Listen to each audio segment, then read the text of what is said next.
Have you ever wanted to race a 70.3 Pro Series race? We have with us today three finishers from the 70.3 Happy Valley Ironman branded race that happened just a few weeks ago. And we have with us, as we've determined amongst ourselves, a podium finisher, a mediocre athlete, and a back of the packer. So, with that, that gives us a few different perspectives on the race and how things went. And we're going to talk today with Lindsay and April about how the race went, what their observations were, what they thought, the highs, the lows, etc. And with that, Lindsay, you were on recently, but if you could reintroduce yourselves for the folks who did not hear the amazing Gravel Unbound episode, which if you're listening and you haven't heard that one, it is on fire. Go download it, listen to it. Same place you got this one. So, Lindsay, why don't you tell us about yourself? I'm Lindsay. I live in Delaware and I've been a triathlete for 12 years now, starting with the sprints, giving up the sprints because I couldn't swim, but then getting back into it because I wanted to do Ironman and then slowly built my way up toward that and have been doing half, halves and full Ironmans for 5 years now. And I would say the 70.3 has become my favorite distance. It's long enough to be a challenge. It's long enough for things to go wrong and always have to troubleshoot. But it's short enough that I can push a pretty high intensity the whole time and actually feel like I'm racing it. hmm So, less about like the ultra endurance and more, it's like the half marathon is to the marathon. Right. And April, you were on a live stream we did a few months ago, but why don't you introduce yourself again? Hi, April. I'm from Downingtown, PA, so I'm not too far from Jill. Jill, you're actually, I don't know if people know this, she's my coach. I've been doing triathlon for 4 or 5 years, and I'm currently training to do my first full. So I did Happy Valley as a training race, as it were. And as always, I am your host, Jill Bartholomew, and you are listening to the Be Fierce and Try podcast. So I'm curious, when did y'all show up? Like what day did you come up for the race? Because it was a Sunday race, I think, right? I came up on Friday. So dropped the kids off at camp, made my way up to Happy Valley. So I was there Friday afternoon ish. I think I came up on Thursday. It's Mhm. about a, what is it, 5 hour drive? Four and a Really? half? I can't remember. I blocked it out. It's long enough to be uncomfortable to where I feel like I need to come kind of an extra day early to just overcome that travel fatigue. Yeah, it's about 2.5 for us. So it's long enough to be annoying, not long enough to care too much about it.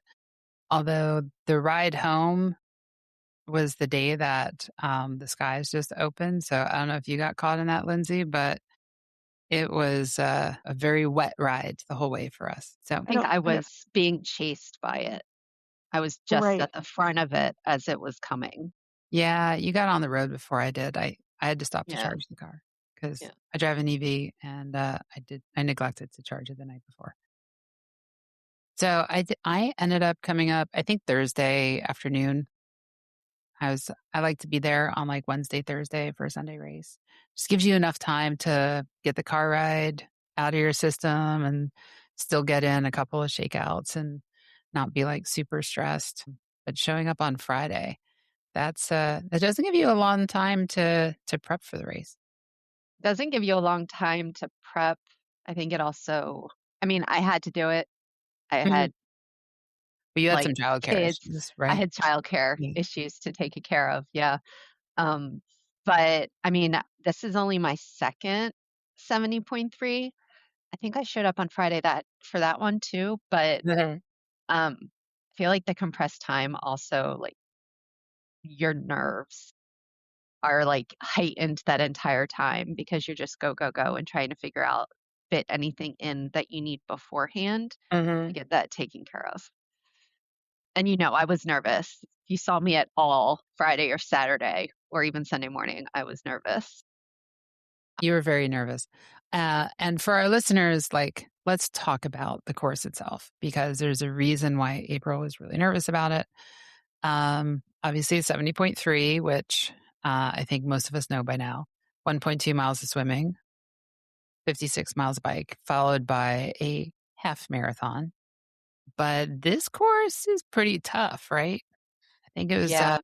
what was the official elevation? It was like 4,200, 3,900 feet, somewhere in there.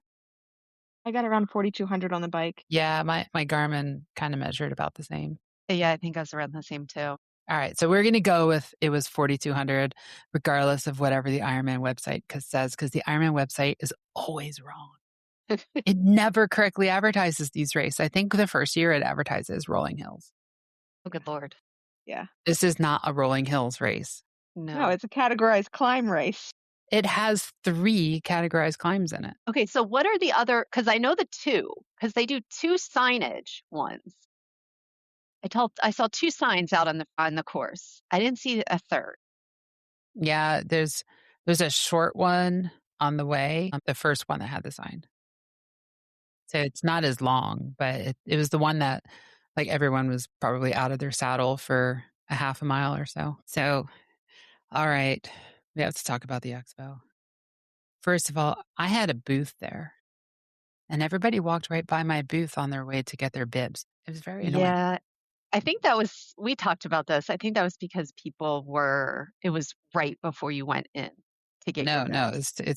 that's totally it. So But people were just laser focused on that and they didn't come back. I always found at the 70.3s, the expo, the merch tent, compared to what you see at a full, it's kind of disappointing. It's a little I haven't underwhelming. I Yeah. haven't been to a full yet. So I guess I'll experience that and have something to compare it to. In about what, 24 days? Something like that. Yeah. Oh God. Now, Lindsay, you're also going to be at Lake Placid, but are you racing? I'm not doing Lake Placid this year. You're not doing Lake Placid this year. Okay. Well, we will be at Lake Placid. You'll be there in spirit. Absolutely. It is a favorite of mine. I know you rocked that course last year. Got you to Kona. Yeah. Actually, Yeah. you qualified twice for Kona last year, right? I did, but It's amazing. So first, did either of you hang out for the athlete briefings? I was there for the Friday afternoon one because I was hanging out in your booth. So I could hear what was going on in the briefing. And I also saw their attempt at doing tire replacement contests. That was actually kind of funny, because the guy stands up there and he's like, "Who knows how to change a tire?" And not one hand goes up. So they did like a live action class essentially with somebody, which I guess is good. I think it worked out very differently than he expected it to. Yeah. Yeah. The guy walked off the stage and he had a very disappointed look on his face. Do you guys go to the briefings? Like even having done, especially if you've done the course before, is that something that you do? Or you're just like, oh, I've heard this. I'll be honest, I've skipped most of them, especially if I've done the course before. I feel like anything that's kind of significant or new or that is breaking news usually gets posted on the Facebook groups. So I never feel like I'm missing out on anything. And it's, the day before even the 2 days before the race, I'm all about get in, get out, do what you have to do, and then get off my feet. I don't know. It's usually outside in the heat. It's something that I just don't want to. You mean usually outside in the heat? It's always, except for World Championship, it's always outside in the heat. And a lot of them don't have any shade at all where they have the briefing. I usually go if it's a course I'm not familiar with, because there's always that one or two gotchas. And unlike Lindsay, I don't trust what shows up in the Facebook groups. I see a lot of panic in the Facebook group, and it's pretty predictable. 3 weeks before the race, is the swim going to get canceled? What's the temperature? Is it Right. temperature? Exactly. And then when the answer is probably not, it's is this going to be wetsuit legal? What's the temperature? It's I don't know. It's going to be what it's going to be. You should probably be prepared to swim with a wetsuit and without one. And this was not wetsuit legal this year, but Lindsay, did you do it last year as well? I didn't, but I heard that it was just What? barely wetsuit legal last year. Right. It was wetsuit legal last year. I did it the year before. It was not wetsuit legal, but the year before that, the first year they did it, it was wetsuit legal. So this one seems like next year it'll be wetsuit legal if the trend continues. Is this where the disclaimer comes in that the past is not an indicator of the future? It's like investing, right? I was standing in the tent uh, most of the day Saturday. Actually, no, most of the day Friday. And, I do a lot of the Run Disney events. So Carissa being the race announcer always kind of tickles me a little bit. But I thought it was interesting that the race announcer was doing the athlete briefings. Mm, So tell you, Ironman is better than Disney at opening your wallet. mm. Because as soon as you cross that finish line, guess what you're getting? You're getting an email to sign up for next year, especially for Maybe another race in like 3 months now that you've oh, done all the yeah, training, yeah. right? Yeah. Well, and if you sign up to enough mailing lists, you start getting all of the like pre-registration for events that you've never raced before. It's like I think I got the pre-registration for Hamburg, and I'm like, I'd love to race Hamburg, but I've never been there. So why am I getting the early special pre-registration for athletes who race it? I'm like, hey, you want They to give know me a you're discount? I'll take it. But they know the audience. They know their target audience there. they do. They also know that like uh, and Lindsay, I think you and I talked about this in the past. Like when do people who completed a race tend to sign up for their next race? Like 2 o'clock in the morning the following night. Yeah. Yeah. Yeah. Yeah. Yep. So You're just you're just starting to feel better, and like you're thinking about all the things you can do better, and so you have to do it again. right, but you've still got like that emotional high going on from the Yeah. race where you're Yeah. like, yeah, I did that. I crossed the finish line and collected my medal, my hat, my t-shirt. Now it's a towel. Ironman, if you are listening, bring back the freaking hat. Sorry, hat, not t-shirt. Bring back the hat. I put that in the survey for Happy Valley. I was like, Mm. where's the hat? They didn't even have one to buy. At least Jacksonville had a hat to buy. It was a weird trucker hat instead of the normal like run hat, but still. See, like I don't even really wear the hats, but I had already bought the other towel with everybody's names on it. So now I have 2 towels, which Yes. towels are now going to become the new water bottle in my house because I'm just collecting them. Yeah, they like sit on a shelf in my closet Yeah. Yep. because they're yeah, like you earned it. So like you can't really like use it as a towel. Like that would be wrong. Yeah. Mine's going And to the decorate my treadmill workout area, I think. right. Yeah, I hang the name ones. I've got it helps me remember which races I haven't done. So race morning, it was actually kind of cold out, wasn't it? It wasn't bad. I mean, I kind of wish I had brought like a light hoodie to throw, Mm. but it wasn't bad. I told this story to Jill. My bus driver, I think I was on the second bus out, got lost as soon as he entered the park. Like he passed where we were all supposed to turn in and he was driving down the bike path, like the bike route. And he gets most of the way, like I don't know how far. And suddenly he's doing a K turn or a 3-point turn. And the tiny little path, the road was not wide and going back the other way because he had went too far. And there's 2 other buses behind him that had just followed along. And then he finally turns into the parking lot with the help of the people up front, kind of guiding him. And I think a security guard goes to him, he's, do you know where you're going? And he just goes, absolutely not. And the entire bus just busted up laughing. And I think I needed that because I had been in my head for 30 minutes quietly by myself. I think I just needed that like tension relief. But Yeah. that was a good way to start was the bus being getting lost, which is another reason why you want to be on one of the first buses, Well, right? and on this one, like this is a bit unusual, right? It's a point to point race. So like if you park at the start, you need to find a way back to the start, which might be a challenge in State College, Pennsylvania. Well, because And it's 30 minutes away.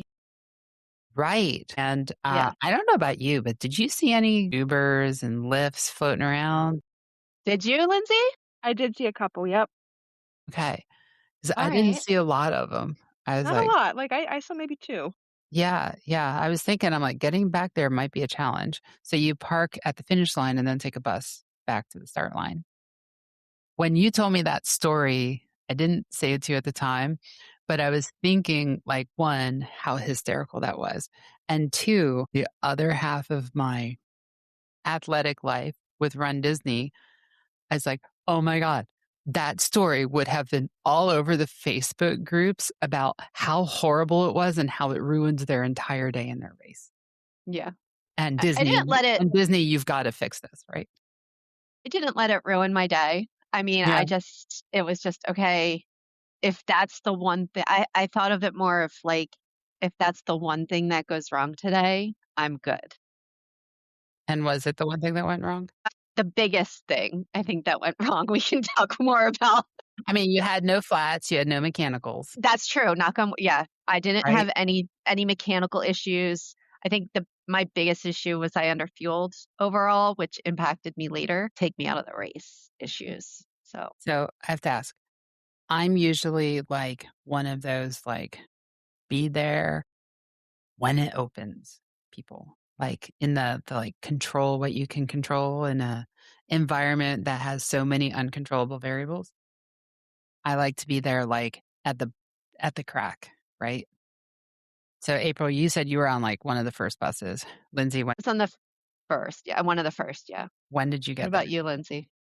I'm kind of like in the middle. I don't like to get there right when it opens or like super early because then you're just kind of lingering and you're kind of surrounded by all of that pre-race anxiety. It's a lot of energy for me that I like to avoid as much as possible. So I kind of get there when it opens and when it closes, whatever that ends up being. Okay. I feel like I need enough time to one, get settled, but like, especially for me, being nervous leading into this, I knew I was going to have like some stomach upset, and I knew I just needed time to kind of try and get that out of my system. So I didn't mind getting there as early as I did. At least there were a bunch of porta potties at this one. Yes. Yeah. I Kudos to didn't. Happy Valley for that. Yeah. Yeah, I don't think I've peed as much before a race as I did on this one. They were right there. They were really easy to get to. They were. Because I did Eagleman last year, and I remember the porta potties kind of being not directly in front of where you would enter transition. So it was a walk. So it was like you had to leave transition and walk around. I think they were over by the ones I used were over by the pros on that side of the transition section. So it wasn't immediately accessible as it was here at Happy Valley. Lindsay, I see you nodding. Yes, I remember that walk around transition to get to the porta potties. In the dark too, Yeah. right? Like, Yeah. yeah. See, I have not done Eagleman, and this is not convincing me to do it. That'll be next year. Though triathletes are gross creatures, so I guess, there's that too. So the swim, we got in, at least I got into the corral fairly early because, like I said earlier, I was one of the first ones there. So at that point, I'm like, let's go watch the pros warm up or whatever. And apparently they didn't have it set up quite right. And they ended up like pushing us all back We because we were were on the wrong side. We were on the swim exit side instead of yeah, the swim start side. they needed us out of there so that the Yeah. pros could run by us. We're standing there and the pros are running by like a foot from us. That was really cool.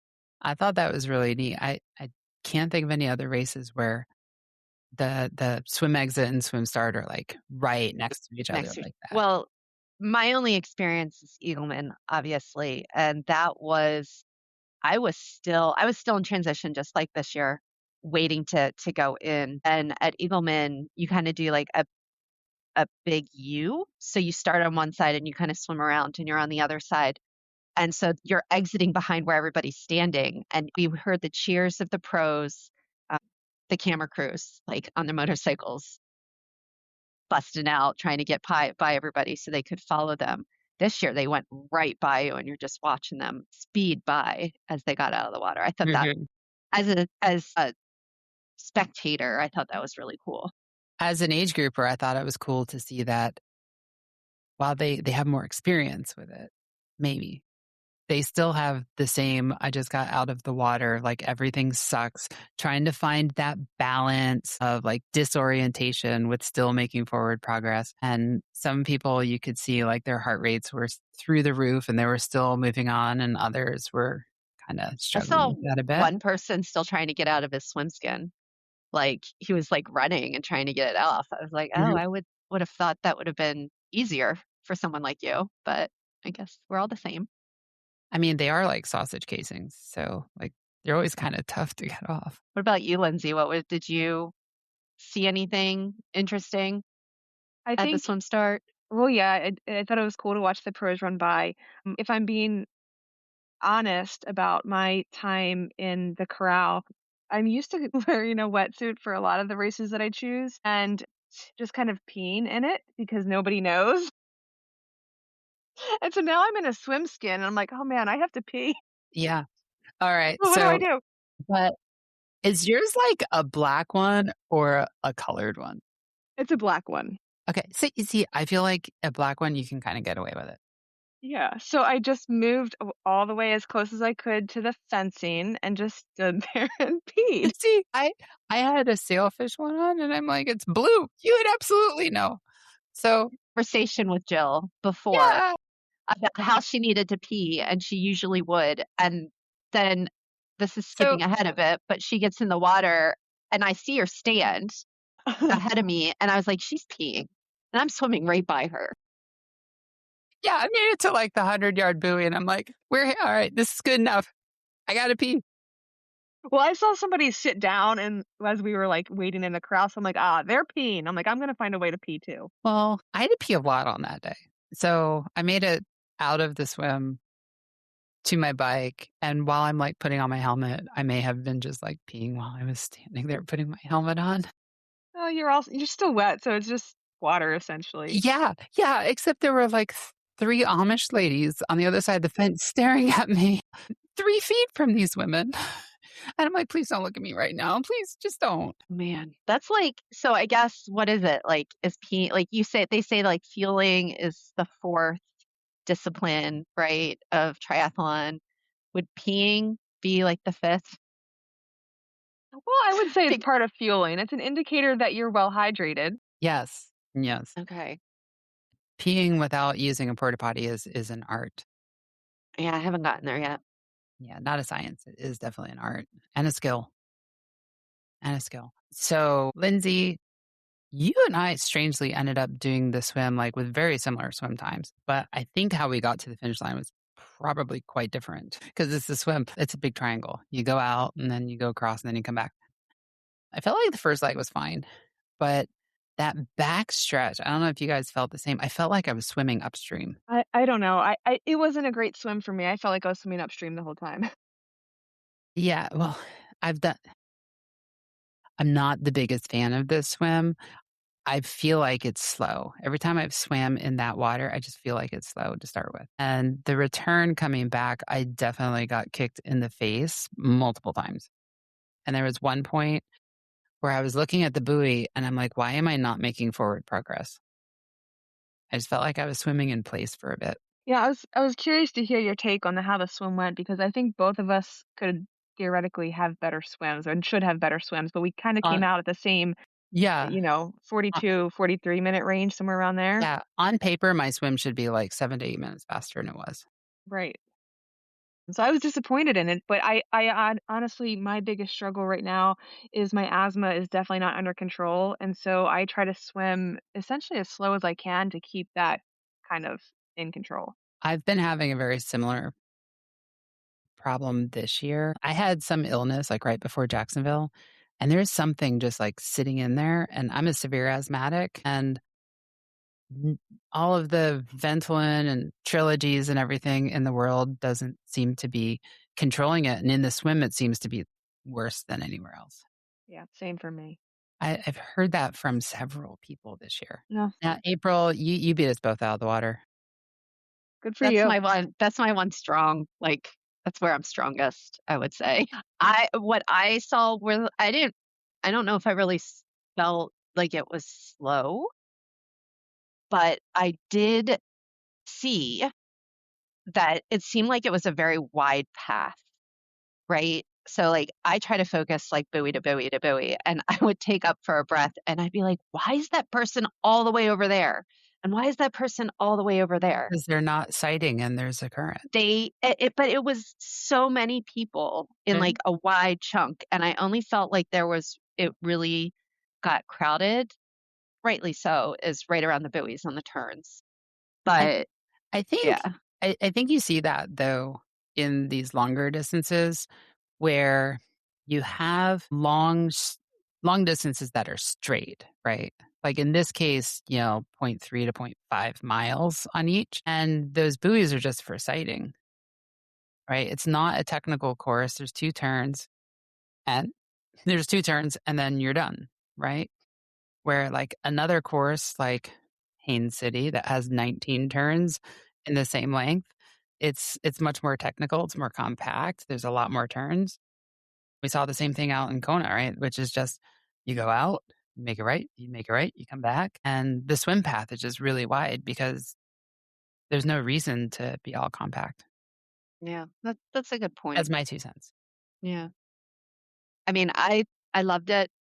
Like I said, swim's my happy place. So I felt really good coming out of the swim and running, jogging up through. And the transition from the water back to transition was really long too, It's longer a than little a long and lot it's uphill with sand with at sand. places too. But Yeah. it's good. I feel like this course just overall is really good training for Lake Placid because the transition from the water to your bike is much longer at Lake Placid, but is really similar. Good to know. You exit on a beach and then you probably will be getting your wetsuit taken off by someone who's very violent about it.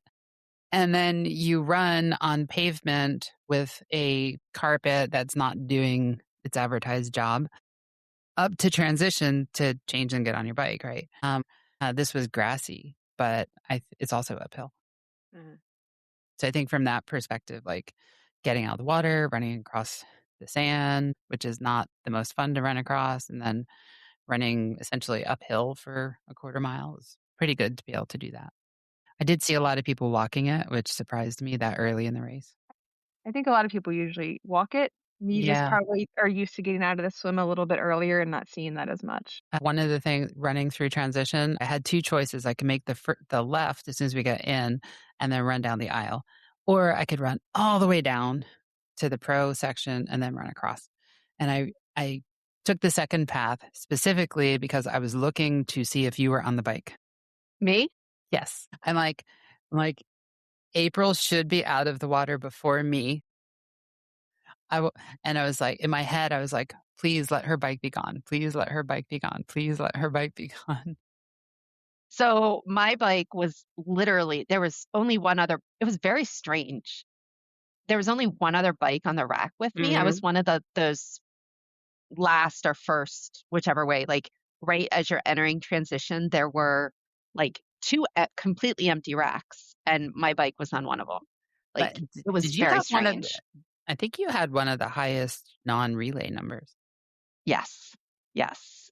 I Yeah. don't know how, but yeah, I was one of those. And there was a girl or a competitor right next to me. She should have been racked the other way. She was Y'all literally, had like 50 feet of rack to yourself. yeah. Anyway, I But think. then but you oh, had to that's sweet run. that you looked for me. Well, because I was like, I mean, my athlete, and I'm like, okay, let's see. She should be on the bike now. Is she good? Is she on the bike? And I was pretty confident I was going to pass you on the bike, but I wanted you to be on the bike. I also wanted to not see you sitting on the ground putting your shoes on. Didn't sit. I was going to say that. I did not sit. Thank you very much. At least in the transition one. So a couple of days before the race, I was on a call with a bunch of other coaches in the Northeast. And one of the coaches was telling us about this mishap he had at, I think it was Massachusetts, and where he got out of the water and he forgot to take his swim skin off. He had taken it half off, but forgot to take it off. And he didn't realize, and he was a couple miles onto the bike, that he still had his swim skin on. So Did he do the entire race with his swim skin? he did. He Oh did. my God. I'm like, oh, that's a heck of a sail you got there. I guess it's good for compression. So I get my shoes on, get my helmet on. I've got my bike. I'm running with my bike. I get 2/3 of the way to down the grass towards Bike Mount and realize my swim skin's still. No. So I said to Brady, who's the coach who did this, I said, your fault. I've never done this before. And 2 days, 3 days after you put this in our heads, here I am. You And I was spoke on it a call into, yeah. with the same group, and 3 other people did the same thing. I don't have a swim skin. I just, Yeah, so I leaned my bike up against the fence, pulled it off, ran back to my rack to put it with my stuff, and then ran back out. T1 time is like a minute and a half longer than it normally would be. what about you, Lindsay? Like, how was your transition? I'm a transition rock star. Like that is like, yeah. I mean, if transitions were the race, I would win them. Like I pride myself in my transitions. So what is your secret? Like, why is it so fast? You don't, I don't sit. I think like I really just try to stay like calm but on task. Like I don't know, and Yeah. I'm multitasking, right? I'm getting things off or putting my helmet on while I'm also getting my shoes on at the same Mhm. time, like multitasking. Yeah. I'm also like this one in particular, what I've started to do, take in some more carbs in T1. Because I think a lot of us have trouble in the first like 15 to 30 minutes getting out onto the bike and refueling for what we've missed out on the swim. And because the heart rate's still kind of high, adrenaline's pumping, you're excited to be on the bike. And so I've been taking in some carbs in T1, and I think that's been a game changer for me. I think that's huge.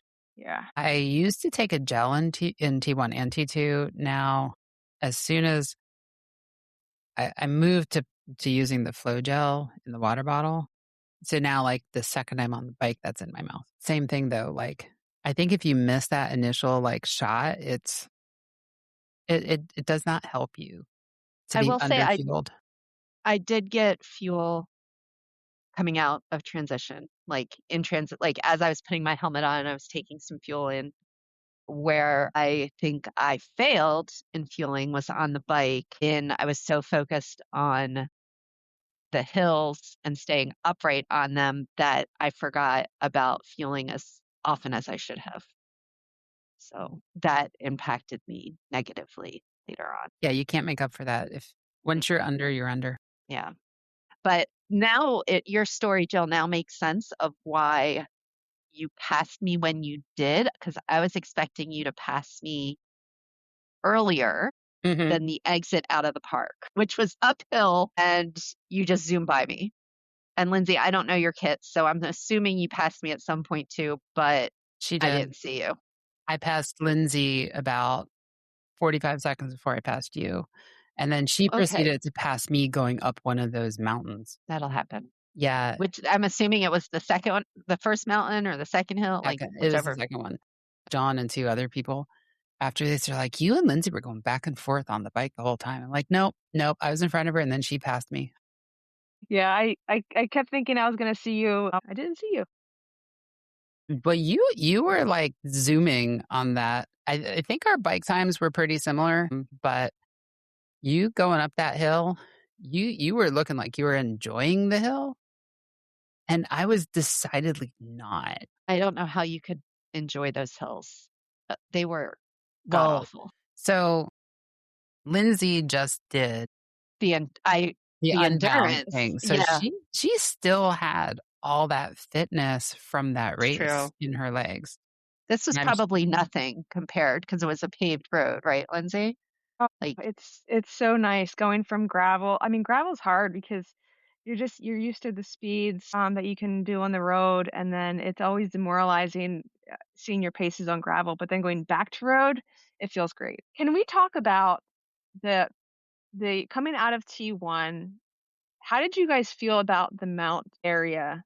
I have some beef with this. felt like it was small. I mean, I'm gonna be honest, I do not like the way transition moves at this race, I do not like the way transition moves to bike mount. It's a run across grass, and I ended up in a spot where like I was like standing still because only there it necked down so much that like only one person could get through at a time. There were volunteers who were doing their best, but they were in the way.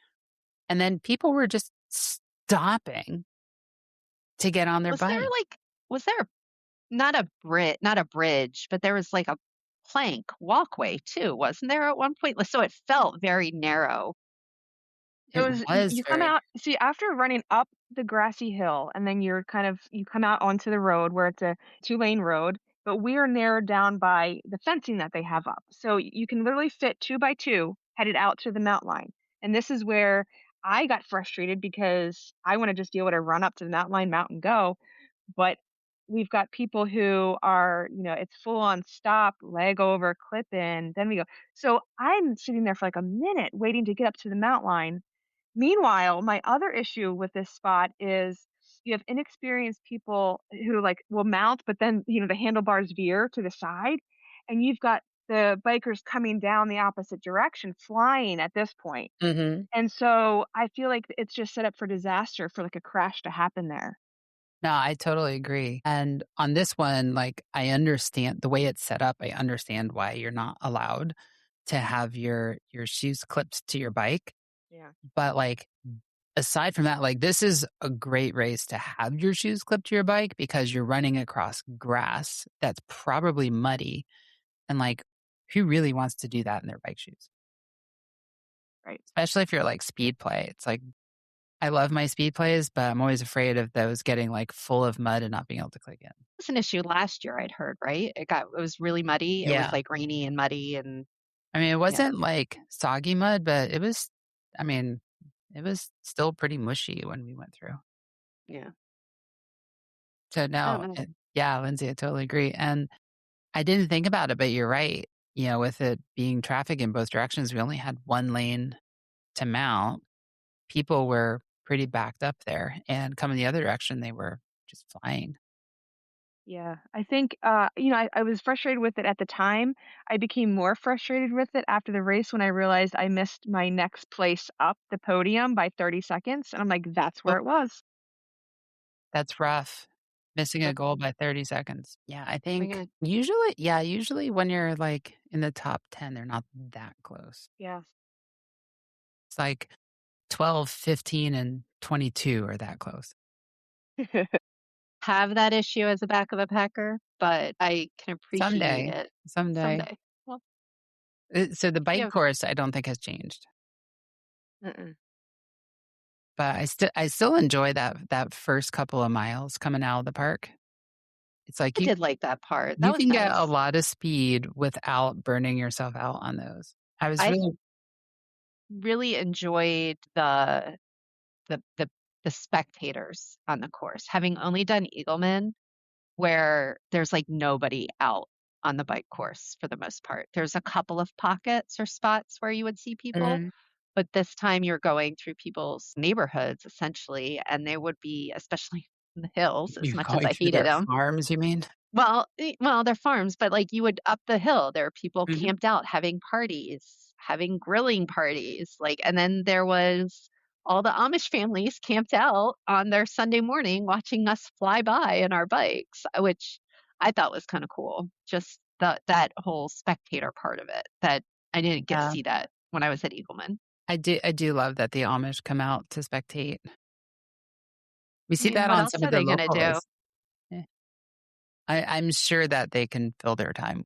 That's true, but it's kind of like a Sunday morning adventure for them, just they don't have to Yeah, do anything, yeah. it's their day of rest, they're just gonna watch us all get really Well, sweaty and I'm not sure if you noticed, little Amish communities, there'd be, like, groups of kids, and the girls would all get excited when they saw the female cyclists go through. I Because didn't notice that. yeah, I see that here too, like, when we're out riding, because we're so close to Amish that, we head west 10 minutes and you start to see horse and buggy. And I see that, like, the little girls when they're out playing, when they see a female cyclist, they get really excited. Just, I Yeah, think I that's something I we'll cool. see. noticed that. Yeah. Yeah. So, I think anything as women where you can even just show little girls mhm. what you can do, I think that's amazing. So, Well, and like in their community, like they mhm, can't do that. So yeah, I think it's like really exciting. yeah. I think about that actually while I'm out there, and it makes me wonder, like, do they does part of them get upset then that, like, knowing that they can't do these things, but to see a woman that can do it, um, I know for me personally, if I saw something that looked really cool that a woman was doing, but I knew I couldn't do it, I'd be really upset. Yeah, I get you. And I think like in my own writing out here, I see that more in the women's face than the kids.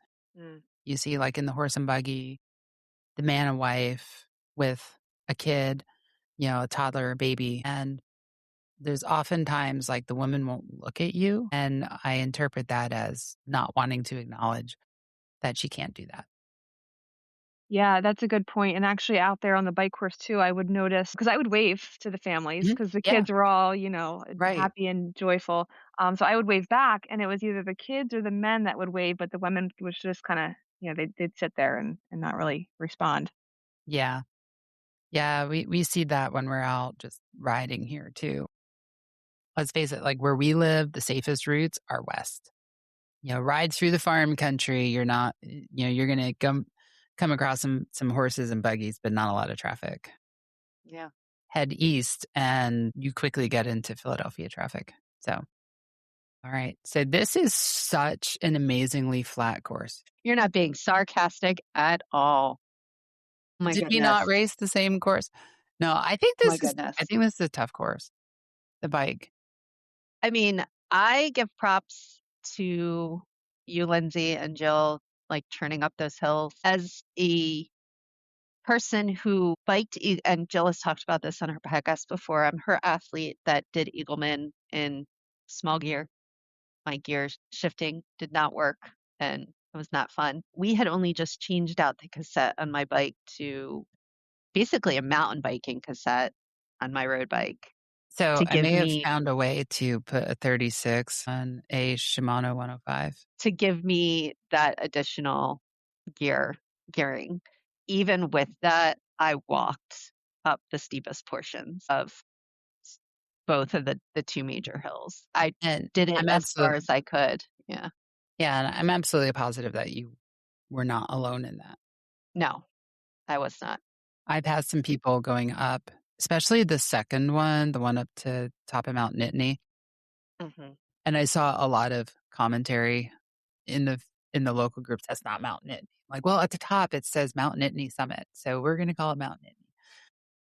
Yeah, the looks on some people's faces were one, as you go by them, were like, "How are you doing that?" And two, "I want to be anywhere but right here." Lindsay, I'm sure you saw plenty of that too. Yeah, I mean, I love climbing, I love hilly courses. I had forgotten how tough this course was, because I didn't I did it so I biked the course the first year as part of a relay team. So it's been a couple years, but, yeah, I hit those hills and I expected them and I knew they were coming, but to be in them, it's it's different. You're like, "Okay, this is harder than I remember." Um, but I tried to encourage people when I could breathe enough to. Yeah, that's the hard part. Yeah.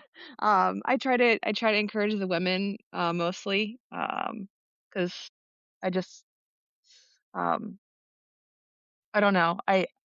Not that I am anti cheering for a man, but, I just wanted I like giving the women an extra boost if I can. Appreciated anybody who was running by, like biking by me and just being like, "You got this, one foot in front of the other." Like, Mhm. I really appreciated that. But at the same time, I'm just like, "God damn it." Just like, I wish I could be doing this, like going. And really, I'm just trying to walk up the hill in the cleats. And it was tough. Mm. Well, I mean, Walking up those hills isn't much easier than trying to bike No. up it. I would think it might actually be harder. Yeah, probably. I mean, Yeah. the coming down is the fun part. going down the other side. I And am no not speed a limit this year. I really appreciated there not being a 25-mile-an-hour speed limit going So down. which one was the one that would have had the speed limit? Would have It been was the that second. on the opposite side of Mount Nittany? Yes. Like, okay. And apparently I set the queue. I'm going down that, and Strava refuses to show it because it's a dangerous segment. When it auto uploads, you get the message from Strava, congratulations. And then I log in to look at, I'm like, oh, which one is this? And you look into it, and it's like, Strava cannot display this segment because it's classified as dangerous. Wow, they don't want people chasing after you. I guess, but still, it's like, then why did you send the note? Like Right. you told me I got it, but like I don't even know what my time down it was. I'm like, come on, was it the whole segment, half the segment? Was it like 12 segments going down or one? So They frustrating. can't turn that functionality off. There has to be a way for you to find that. Well, last year there was no speed limit on it, was there? I don't know when they took it off. I just remember I hated the speed limit the first year. Hmm. The entire time because there's no other way because it's a pretty steep descent. Yeah. So what they did is they had a timing mat at the summit and a timing mat not quite before that right hand turn, the flat right. And if your average speed between the two exceeded 25.0, you got a DNF. Actually, it's a DQ, I guess. So the whole way How do you down, even mentally do that? you're watching your speed on your bike computer, 24.9.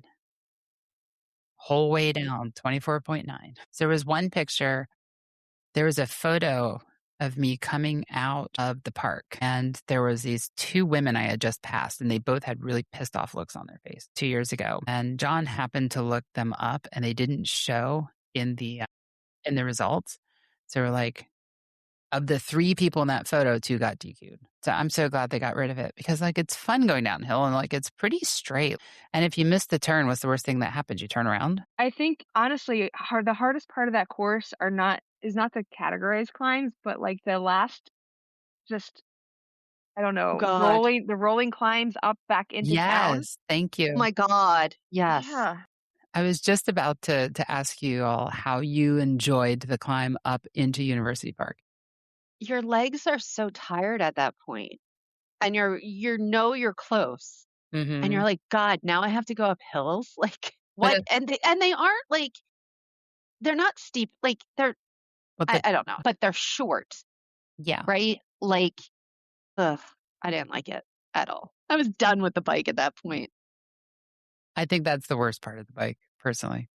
It's like that last like 4 miles. And you had warned me, Jill, like, you wanted my cadence up, you wanted Hmm. me to, like, be spinning my legs, and I tried, but even that, I was just like, I I don't tell you I'm what, I done. was so happy at that point that I had swapped out the 160s. Yeah, I was I normally ride with 165s. I'm like, oh no, we're putting 160s on for that climb just so I can get a little extra cadence going up it. I'm like, I will sacrifice speed for cadence if it helps me on the run. And newsflash, it didn't. So T2. Hill. Yeah.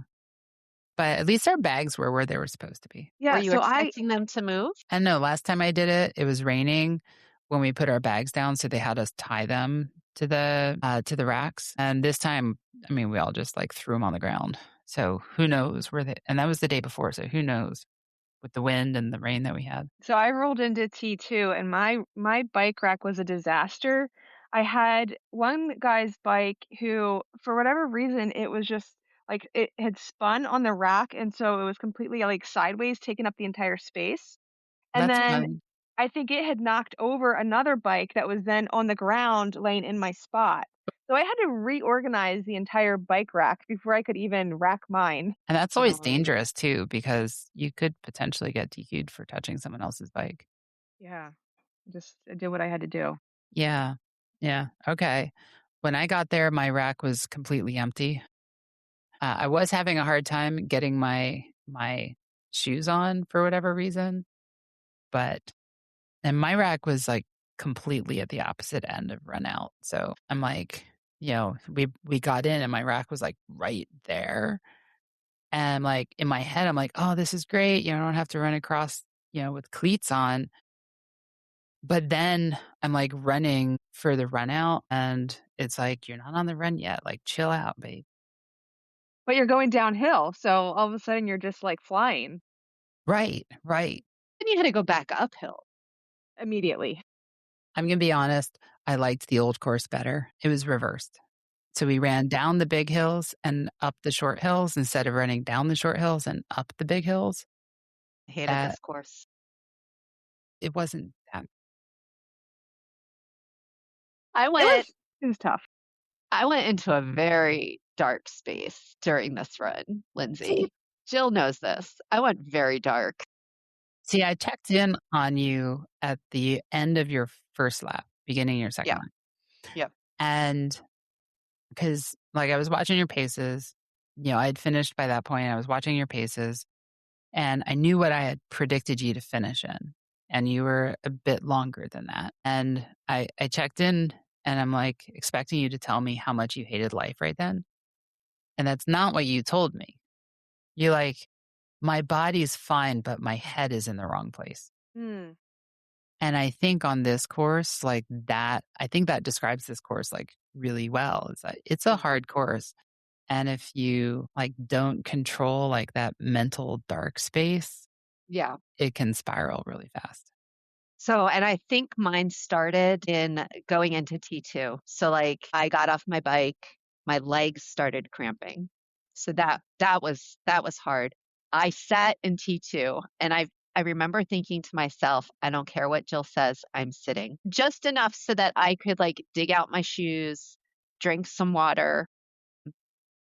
This is the first time I actually, other than like my family, I had some friends that were there. The guy, his sister was actually competing, and she's fast. And then so I saw him leaving T2, and he had his camera, and he's like, "Oh yay, April!" And I'm like, "Shut up! I hate my life." And then I saw my friend Allie, his fiance, a little further, and she's like, "I want to give you a hug," and that got me through the first loop. Was just that like having somebody there cheering me on because a lot of my races my family doesn't come to. It's just friends are competing. So that was really good. But yeah, I went to some dark places. My legs were cramping. I I think I was probably underfueled, so that was impacting like my mind and my processing. I tried like every time I would get to an aid station, I would like take electrolytes, I would take water. I do not, Jill knows this, I do not like Martin gels. They make me gag. Like I can't. Um, That's and not I what you use told me. You told me how mm, much you liked um, them. you just want to see my face do that. Pretty much. Yeah. But I can't, so I, for that reason, I carry my own gels with me. I have a waist pack. But even then, it was mentally hard going through it. And that was my struggle, especially as I was watching my watch the entire time of like, am I going to make this? Am I going to make this? And I saw the time like creeping closer and closer and closer and closer. And I was on my second lap when I hooked up with these two women that had done Placid before. I guess they were coaches. I don't know. They're just like, they were talking to themselves and they're like, all right, we're going downhill. We're all going to run. And like me and like two other women around them all started running too. So that's one of the things I really like about the community is just how supportive we are. But those last like 3-4 miles were hard because I also had that time in my head. And then Jill sees me, where were you? Like Did it about a was like mile. half mile, mile, half mile. And she's like, I want to see you running. And I just run back. I yelled back, I can't. I physically, I was done, I think at that point. Right. Yeah, I I, didn't believe you that you couldn't. it was bad. I struggled. And all of the run, especially going to the finish line is uphill. Right. Mhm. Like Mhm. that last uphill, I was struggling with. I literally crossed at 8:30:27. So I was just outside of that.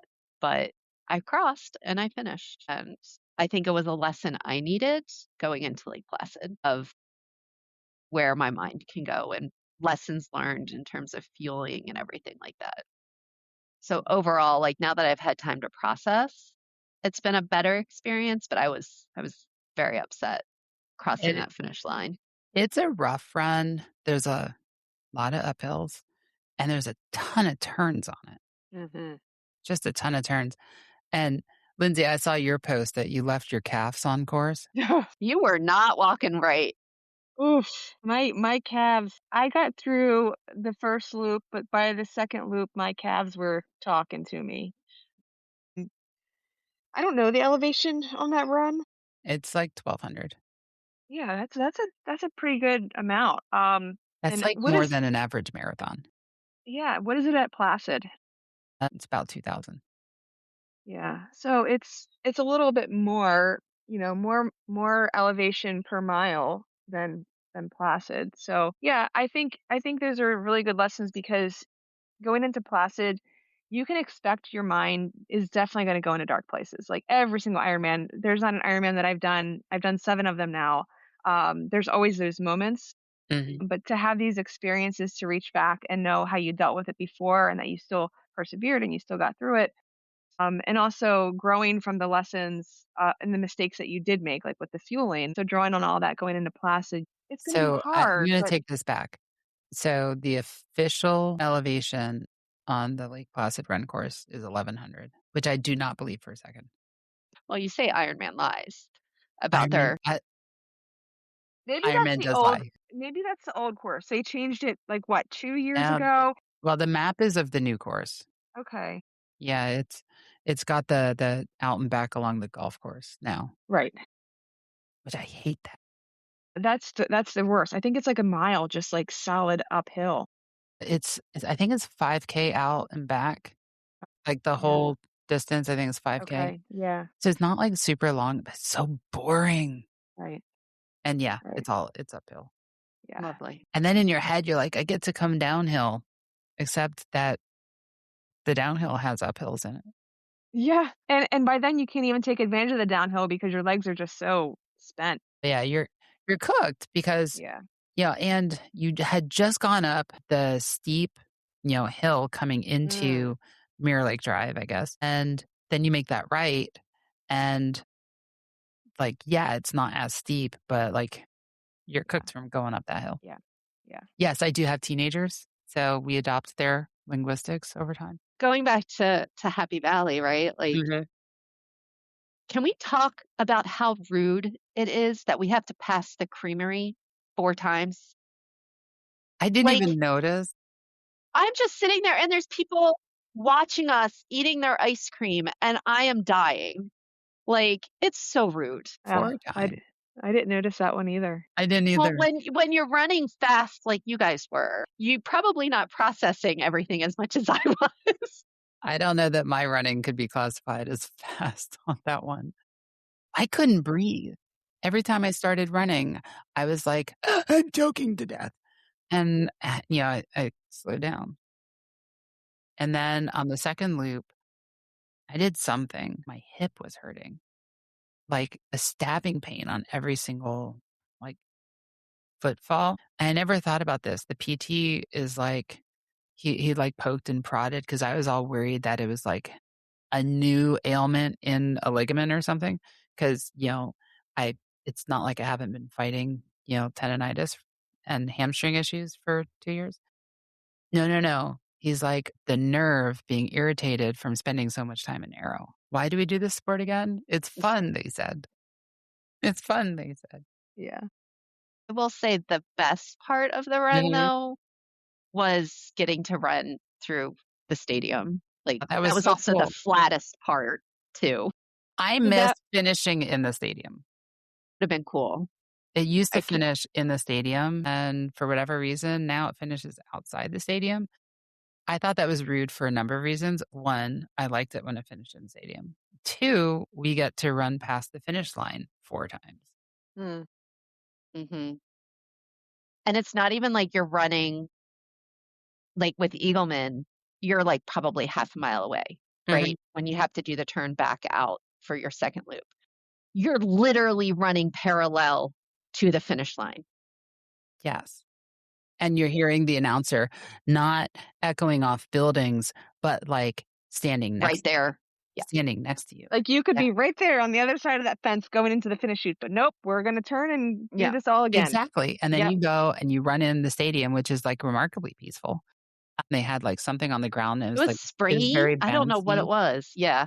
Yeah. That I was mean, I my know it's least like to favorite part of protect the the run. turf, but still. And then you come back out. Like it was so quiet in the stadium. You don't expect that in a stadium. It was so quiet. And then you come out and you're in the tunnel and you hear the blaring of the announcer. I'm like, yes, I know. These guys are finishing 2 hours in front of me. Shut up. Yeah. And for me, it was like, and I would never do this. And that you hear about it with the Run Disney, right? Like the course cutters. And it's like, but my head in some parts was like, God, if I could just turn around here, like who would know? Who would know?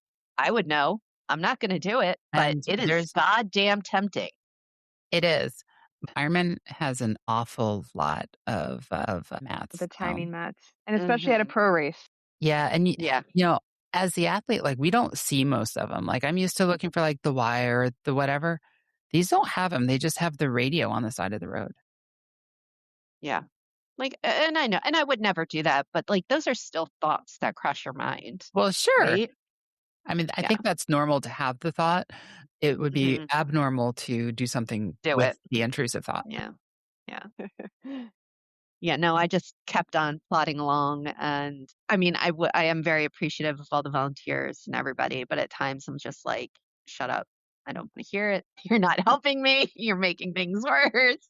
Well, But, it gets yeah, funny I at the needed aid it. stations on races that have a lot of loops. Like Jacksonville was 3 loops, Nice was 4 loops because the volunteers, they remember your face, especially if you're wearing like a kit that's kind Mhm. of different or whatever. And by the 4th loop, they'll be like, "This is your last loop." And I'm like, "Yeah, but there's still 6 miles."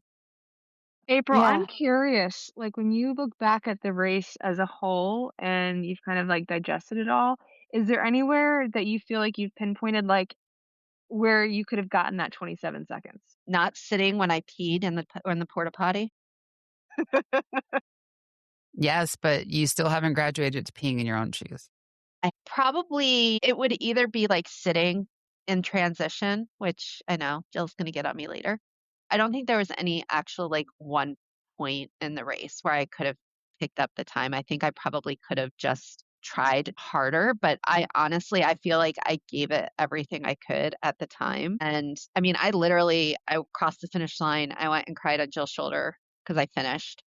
And then I went to medical because my legs were cramping and I felt like I was going to be sick. So I feel like I gave it my all, and ultimately, like, looking back, I needed to have, like, the bad race, right? So I learned what I could go through. So I I'm like that taking answer. it overall as a positive, just as the I feel journey. like if you put the clock aside and the watch aside, and if every single point in the race you're telling yourself, I'm doing what I can do in this moment, then you've won. Yeah, yeah. I mean, that's all I could do. I gave it all that I could. So, and I couldn't have gotten there without Jill. I didn't even think I was gonna do this as of a year ago. I never thought I would be going for a full, As of the and night here I am. before. Huh? The night before, you're like, "Maybe I shouldn't do this. I don't wanna do this. This is a bad Yeah, idea." It's like, "No, yeah. you're going to do this. You're here." The hills were what I set out to Mhm. achieve in this race. So, obviously, Lake Placid, elevation-wise, similar, right? I don't like doing hills. My first 70.3 was Eagleman for a reason, the bike, and I did that. So in, like, my checklist from the race, I did what I set out to do. So, I think Lake Placid, like, I would never say it's easy. It's a hard course. The bike has less than double the elevation that Happy Valley does. To me, the difference is, like, I don't know that a lot of the people who do Lake Placid would be capable of doing the Happy Valley bike twice in a row because, like, those classified hills, they're steep in a way that there's very little on Lake Placid. that you're going to find this like that. Like, sure, and many fulls, hilly fulls, you'll find, you'll find slopes that are, high percentage grades, but they're not very long, right? Like Lake Placid, the Three Bears, which is what everyone's afraid of, it's an 11-mile climb, but it's only 6%. The And two, they're broken up. and it's broken up. Yeah, it's like you go up a little and then there's a flat, and then you go down a little, and then you go up a little, and there's a flat, and you go down a little, and then you go up a little. To me, like the most obnoxious part of the Lake Placid course is that right turn at the top of the Three Bears Mm. into town. You've got like that. It's not long. It's a couple hundred yards, but it's that jog up that hill. Like that's pretty steep there. It's just a grind going up, but it's not the same kind of grind. And I think that's like, to me, the Happy Valley bike course, like given the distance, I feel is harder for a single loop. Yeah, I agree. And yeah, even I don't know. I've done Marbella, I've done Nice, and the climb out of Ocean is rough in Marbella. But even that's not that steep. It's just really long. And Nice was the same way. It's 13 miles of climbing. It was like what is it? 9,000 feet or something, like all at once. But again, it's like 6 to 7%. It wasn't like what Mount Nittany's what, like 8.2 or something average grade going up. Like it's a steep climb. There were some steep parts. I mean, I Well, think on Groovy, it was saying it was like, what's it, like 10% grade at one point? I feel like there were some. there's one spot, and I think it's the Mount Nittany climb. There's one spot that hits like 19. Yeah. It's not long. It was like that turn that kind of was like a sharp left turn, I think. But actually, the first climb had one too. It was a sharp right turn. Not long. It's like maybe 100 yards at most, but it's steep. Yeah, it's steep enough where you're kind of like turning the pedals over just to stay upright. Yeah, yeah, yeah. Those were the ones where I'm like, I'm too lazy to shift down to the small cog, so I'm just gonna get out of the saddle. I kind of live by the notion that the front derailleur is more of a decorative item. Would you do it again? Of course, no. We'll give you Okay. time. I We'll was give you time. very emphatic about that one. Would you like to I take a won't. second to consider your answer? Good. No, you're good. Even the pros thought that bike course was hard. Yeah, I was listening to the pro commentary. They thought the bike and the run course were challenging, although they all generally seem to have positive reviews. The swim. And Lindsay, you've done it before, right? Did just the bike part of a relay team. Okay. So I knew what I was getting myself into with the Mhm. bike course, but I had heard about the run course, didn't know what I was getting myself into there. But I love this course. I would hands down do it again. See, I really enjoy the course because it is hard. It's challenging, but it's like you said, it's not so long that you get into that like, oh my God, what did I get myself into? If that was a full, I think it would be a Mm, completely different conversation. right. Like if that was a full with the same grades in there, like if you did that loop twice, oof, Mm. I don't know about that. No. I mean, I, having only done two at this point, 70.3s, I would want to do Eagleman again to make myself faster, knowing now what gearing works like on a bike. Trying other courses, Mhm. I think is probably what I would want to do more than going back, if that makes sense. I love Chattanooga. I love that I course. do. I've heard a lot of things Yeah. about Chattanooga, and I would it- other swims other than lake or like the ocean bay. I think I would love to try like a downriver swim. I think that would be really fun. Yeah, most So yeah. years that's a fast swim, although this year I don't think it was. Oh, and I heard it was last year it kinda got slack. canceled, right? I know. I was there last year and I loved it because it got canceled. So time trials start, they're like, what's your anticipated finish time for the bike? And your bib numbers were given out based on like the anticipated finish time on the bike. And I was like, 2:10. And my coach at the time was like, you're going to be like 3 hours. I'm like, yeah, you wanted that. And I think it's still my PR bike because the energy in the air as you're waiting to get on the bike, and it's just a long time trial. And Lindsay knows how much I like time trials, even when I end up going an extra mile because I made a wrong turn. I love the bike course at Chattanooga. I think it's a great bike course. It's not flat. It's still got 2,000 feet, I but mean, I it's not like this course. have accomplished hills. I am doing more hills. I obviously have Placid coming up. So, like, I think I would be willing to challenge myself in other courses. I just don't have an unlimited pocketbook to. Yeah, I get that. But hey, hotels at Chattanooga are cheaper than Eagleman. It's good to know. I did an Airbnb and I couldn't even leave my house at Eagleman because it was so buggy. We were getting eaten alive as soon as you stepped outside the Oh, that's house. rough. So So Lindsay would do it again. I've done it twice now. I'm kind of hoping that it comes back again so I can do it again. Maybe I can have a solid run next time.